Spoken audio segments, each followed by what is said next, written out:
తర్వాత అక్షయ్ కుమార్ వీళ్ళు ఏంటంటే ఎప్పుడు చూసినా కూడా ఈ టాప్ సెలబ్రిటీస్ ఎవరైతే ఇన్కమ్ ట్యాక్స్ ఎక్కువ కొడతారో వీళ్ళు టాప్లో ఉంటారు. కానీ ఇక్కడ క్వశ్చన్ ఏంటంటే జనాలు అడిగేది, ఇప్పుడు ముఖేష్ అంబానీ అదానీ ఏమో ఏదర్ జీరో ట్యాక్స్ కడతారు, లేదంటే 3 to 4% కడతారు.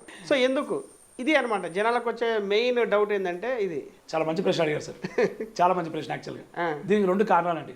ఒకటి, ఇందాక నేను మీకు ఒక ఉదాహరణ చెప్పాను. శివతేజ కనుక కారులో వెళ్తున్నాడు, నేను కారులో వెళ్తే కారులో పెట్రోల్ పోసాను, అది నాకు ఖర్చే కదండి. ఆ ఖర్చు అంటే నేను నా వచ్చే టర్న్ ఓవర్లో తగ్గించుకొని లాభం పైన ట్యాక్స్ కట్టాలి కదా. శాలరీడ్ ఎంప్లాయీస్కి అలాంటి అవకాశం లేదు. శాలరీడ్ ఎంప్లాయీస్కి తనకు వచ్చే శాలరీ పైన పూర్తి శాలరీ పైన ట్యాక్స్ కట్టాల్సిందే. తన బిజినెస్ ఖర్చు అయినా కూడా దాన్ని తగ్గించుకునే అవకాశం లేదు. శాలరీడ్ ఎంప్లాయీస్ చాలా తక్కువ డిడక్షన్స్ ఉన్నాయి ఇండియాలో. ప్రస్తుతం ఉన్న ప్రాబ్లంలో అదొక పెద్ద ప్రాబ్లం, నేను కాదనట్లేదు.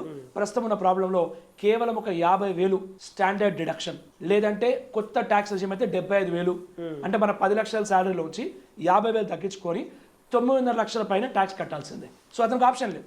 పెట్రోల్ ఖర్చు, డెప్రిసియేషన్ అని తగ్గించడానికి ఆప్షన్ లేదు. బిజినెస్ మ్యాన్కి అలాంటి ఆప్షన్ ఉంది. అందుకే బిజినెస్ మ్యాన్ తగ్గించుకొని ట్యాక్స్ తక్కువ కడుతున్నాడు. సో ఇండియాలో ఒక పెద్ద ప్రాబ్లం ఉందండి. దీనికి నేను ఖచ్చితంగా మనస్ఫూర్తి ఒప్పుకుంటాను. ఈ మాట ఖచ్చితంగా ఒప్పుకుంటాను. ఎందుకంటే సాలరీడ్ ఎంప్లాయీస్కి ఆ ట్యాక్స్ అనేది తగ్గించుకునే అవకాశం చాలా తక్కువ ఉంది. కానీ నిజంగా ప్రాబ్లమేనా అని? నిజంగా ప్రాబ్లమేనండి. నిజంగా ప్రాబ్లమే. నేను సిఏ పాస్ అయ్యి ఇప్పటికొక 15 ఏళ్ళు అయిపోయిందండి. 15 ఏళ్ల కింద సాలరీడ్ ఎంప్లాయీస్కి ఏవైతే బెనిఫిట్స్ ఉన్నాయో ఈ రోజు కూడా అవే ఉన్నాయి sir. So salaried employee benefits చాలా తక్కువ ఇచ్చారు. ఇండియాలో income tax salaried employees benefits చాలా తక్కువ ఉన్నాయి. ఈ ఖర్చులు కనుక అన్ని తగ్గించుకొని ట్యాక్స్ కట్టమనే స్కీమ్ కనుక తీసుకొచ్చినట్టయితే సాలరీడ్ ఎంప్లాయీస్ ఖచ్చితంగా ట్యాక్స్ అనేది తగ్గుతుంది. సో ఇండియాలో ఇంప్రూవ్మెంట్కి చాలా స్కోప్ ఉంది. ఆ ఇంప్రూవ్మెంట్ అయినట్టయితే ట్యాక్స్ అనే సాలరీ ఖచ్చితంగా తగ్గుతుంది. కానీ ఇంకో గమనించిన విషయం ఏంటంటే సాలరీడ్ ఎంప్లాయీస్ అనే పర్సన్స్కి 12 lakhs, 8 lakhs, 9 lakhs ఇన్కమ్ ఉన్న వాళ్ళకి ట్యాక్స్ కట్టే అవసరం లేదు. సో అలాంటి బెనిఫిట్ ఉంది కాబట్టి ఎవరైతే ఎక్కువ సాలరీ సంపాదిస్తే వాళ్ళకి మాత్రమే ప్రాబ్లం ఉంది. అందుకే ఇవాళ రేపు కొత్త స్కీమ్ వచ్చింది సార్. ఎస్పెషల్లీ లాస్ట్ 2-3 yearsలో మనం సోనీ ఛానల్, ఆ ఛానల్ కూడా ఛానల్ చూసినట్టయితే మన కొత్త మాట అనిపిస్తుంది మధ్య. దాని పేరే స్టార్టప్స్. స్టార్టప్ అంటే ఒక చాయ్ బండి, ఒక టీ బండి, అది స్టార్టప్ కాదు.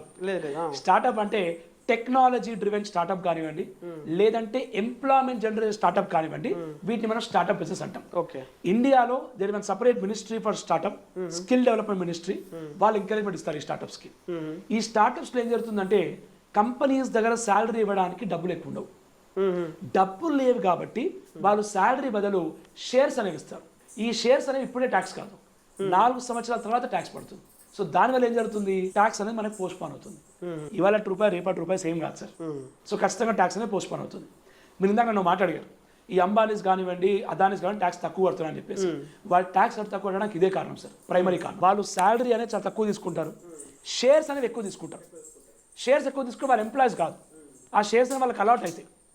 ఆ షేర్స్ వెస్ట్ అయినప్పుడే, ఆ షేర్స్ అలాట్మెంట్ వల్ల జరిగినప్పుడే వాళ్ళు ట్యాక్స్ కట్టాలి. అమ్మినప్పుడే మనకి క్యాపిటల్ గెయిన్స్ ట్యాక్స్ అనేది వస్తుంది. ఇప్పుడు లాస్ట్ 2 years నుండి ముఖేష్ అంబానీ అసలు శాలరీ తీసుకోవట్లేదు. శాలరీ తీసుకోకపోతే ఇంకా ట్యాక్స్ ఎక్కడ వస్తుంది సార్? ఓన్లీ షేర్లే, అంతే. ఓన్లీ షేర్లే. ఆ షేర్లు అమ్మినప్పుడే ట్యాక్స్ వస్తుంది. అమ్మినప్పుడు ట్యాక్స్ రాదు. సరే, ఇప్పుడు మనకి ఒక అగ్రికల్చర్ ల్యాండ్ ఉందనుకోండి సార్. ఇప్పుడు అగ్రికల్చర్ ల్యాండ్ 1 కోటి రూపాయలు విలువ అనుకోండి. ఈ రోజున మనకు కొన్నప్పుడు 10 లక్షలకు కొన్నాం, ఈ రోజు 1 కోటి రూపాయలు విలువ. ఈ 90 లక్షల వాళ్ళని ట్యాక్స్ కడుతున్నారు సార్. అమ్మనంత వరకు కట్టాం కదా. ఇది అంతే.